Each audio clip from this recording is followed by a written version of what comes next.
Assalamualaikum warahmatullahi wabarakatuh, Mama Gemoy dan Rido Lovers semuanya.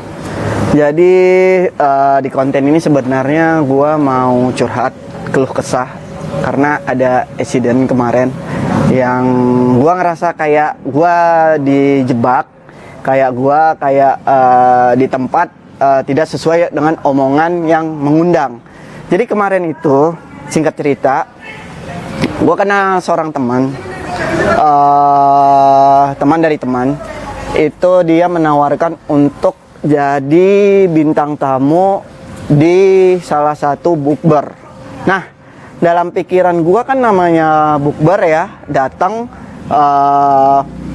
bukber bareng-bareng atau bersilaturahmi gitu. Gua nggak memikirkan apa-apa karena gua yang namanya bukber ya, gimana sih bukber ya, bukber gitu. Omongan dia cuman ya jadi bintang tamu bukber. Bisa dibilang itu budgetnya nggak gede, nggak nyampe 5 jutaan lah. Terus dan kebetulan kenapa gua ambil, karena gue syuting di lokasi yang dekat dengan lokasi bukber itu. Nah, gue udah ngomong sama dia, gue datang jam 5-an atau setengah 6, tapi gue cabut sebelum jam 7 karena scene malam itu semuanya scene gue. Jadi gue minta izin bukber di tempatnya itu, tapi setelah bukber gue langsung balik lagi karena scene gue masih banyak. Terus singkat cerita, nyampe di lokasi,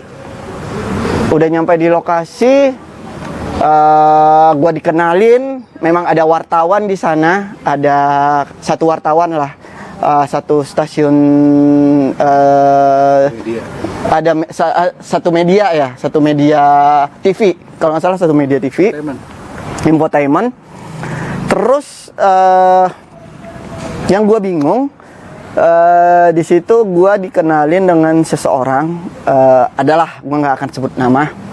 Gue ngerasa kayak oke, awal-awal mungkin gue berpikiran, oh ini acaranya dia ulang tahun. Ternyata enggak, ternyata itu bukan ulang tahunnya dia. Ternyata dia lagi membuat acara bukber, itu acaranya dia sendiri. Oh, is okay. Gue belum masih berpikiran aneh. Terus gue disuruh melayani yang bukber. Oke, nggak apa-apa, mungkin bintang tamu melayani yang bukber, gue masih terima, nggak masalah, dan gue senang.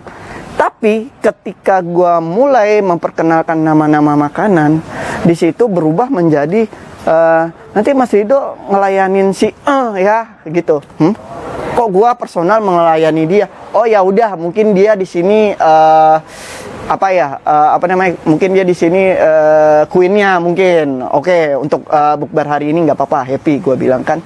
Cuman gua agak kesalnya ada satu orang yang selalu memojok-mojokkan, kayak seakan-akan gua itu lagi deket sama dia. Bahkan pas wartawan nanya, Mas Rido udah lama kenal sama dia. Lah, ya gue kan jujur, saya baru ketemu sama dia. Terus akhirnya dibilangnya, bilang aja kalau udah lama ketemu. Oh, ya udah, gue bilang mungkin dia mau bikin seakan-akan kita akrab. Oke, gue masih ngikutin, tapi gue udah mulai risih karena yang tadi itu ngesuruh ngelayanin kayak memaksa ngelap keringat kayak gitu, yang sebenarnya gue nggak mau. Terus ngobrol seperti biasa kita, ini dia curhat, gue juga udah mulai yang agak risih karena dipaksa untuk didudukin di sebelah dia, sedangkan itu banyak meja, kenapa nggak bareng-bareng aja gitu makannya. Oke, terus singkat cerita, gue sampai marah sama asisten gue bilang, ini dong bilang sama mereka jam 7 kurang kita mesti cabut. Dan gue disuruh nunggu di situ sampai wartawan satu lagi datang.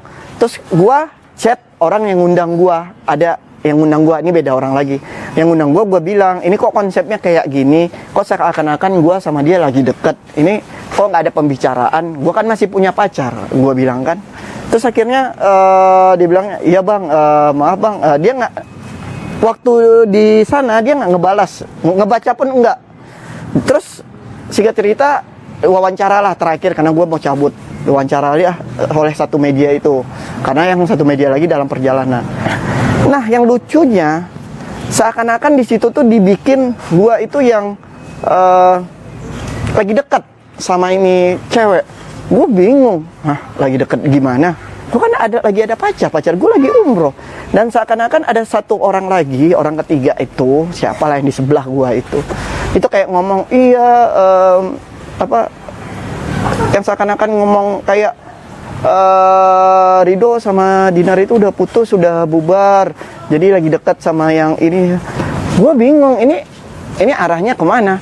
Sampai asisten-asisten gue aja pada, ibaratnya gue belum nerangin, mereka itu aja ngelihat kok konsepnya gitu, pada kesel gitu loh, pada kesel kayak ini di luar konsep ini. Seharusnya Rido datang bukber bareng-bareng ngobrol, udah kok ngarahnya itu seakan-akan gue datang untuk ngedeketin itu cewek. Gue bingung, kenal juga enggak, artis juga enggak, siapa dia, gue ya whatever lah, lu siapa, lu orang kaya mau apa, gue nggak kenal. Kalau gue kenal, gue kenal.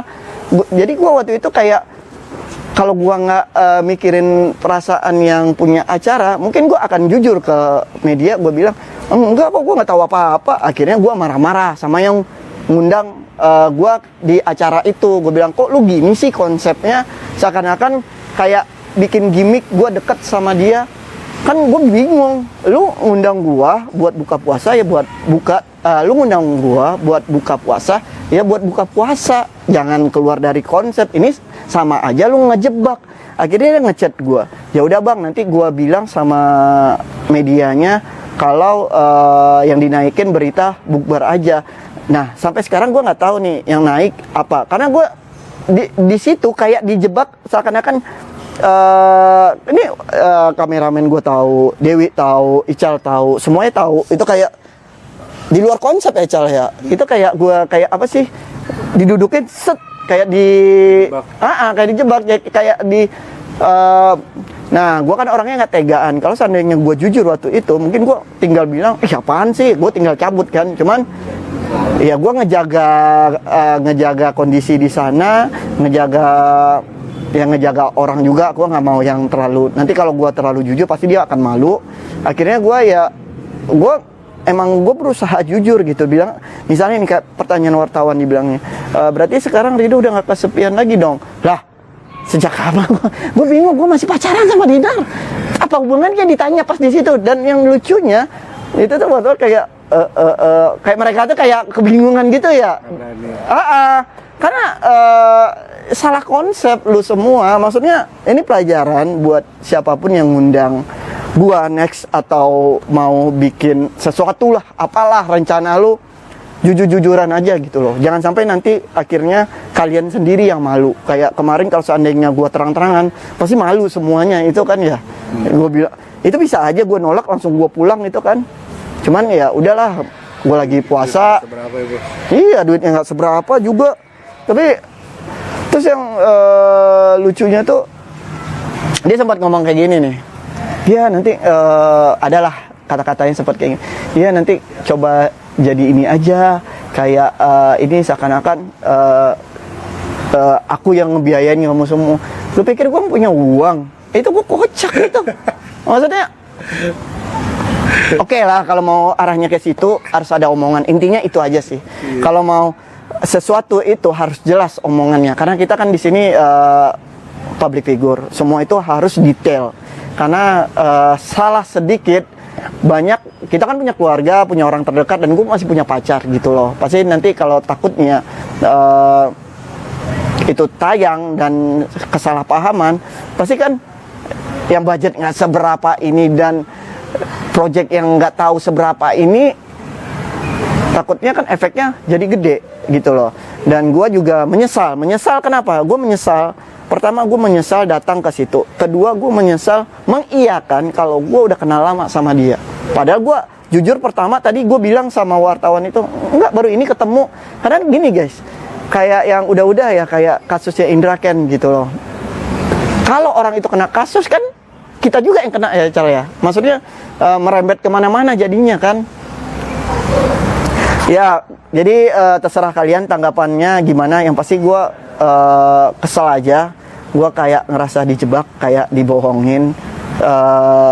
Mudah-mudahan sih benar kata orang yang ngundang gua itu, yang naik ke media itu hanya tentang buka puasa. Karena gua jujur waktu itu gua udah emosi. Kalau gua nggak mikirin perasaan yang lagi buka semua, mungkin gua udah cabut gitu loh.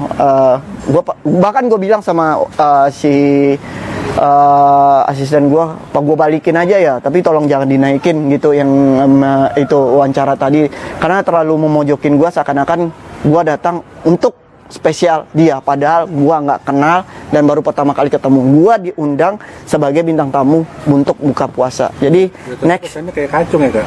Hah? Kayak kacung ya? Iya, jadi kayak ngejatuhin harga diri orang.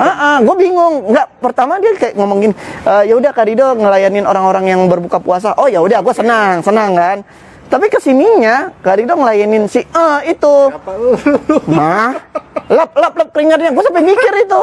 Cuman lagi, lap. Oh ya udah, gue anggap sahabat lah. Gue pikirkan, ya udah, ini pelajaran aja. Pelajaran buat gue juga. Next, kadang kita harus tegas juga. Gue harus tegas kemarin sebenarnya itu ya. Tapi kalau nggak, jadi kayak gimana ya cara kemarin tuh gue kayak mikirin perasaan dia juga. Maksudnya kalau gue terlalu tegas pasti malu dia itu. Pelajaran buat tim juga sebenarnya, Kak. Jadi kita tahu dulu acaranya apa. Iya. Nah, seharusnya kalau ada acara kalian maju. Ini ngapain Kak Rido gini-gini? Datang buka puasa langsung cabut. Seharusnya kayak gitu. Ini pelajaran buat kita semua, harus jelas. Tadinya gue datang juga bukan karena untuk budget, karena budgetnya nggak seberapa sebenarnya. Bahkan kalau gue balikin pun, asal itu nggak ditayangin pun, gue nggak masalah gitu loh. Karena pas tayang nanti kalau sampai yang kesalahpahaman, gue yang banget ruginya. Yang untung. Gue nggak tahu itu. Ya udah guys, pokoknya unek-unek gue hari ini akhirnya gue keluarin. Semoga kalian bisa menilainya. Kan apa ya, ini sesi curhat lah, kalau ada masalah gua curhat sama kalian. Oke, selamat menunaikan ibadah puasa dan semoga amal ibadah dan kita dijauhin dari orang-orang yang licik yang ngambil keuntungan dari kita. Dadah.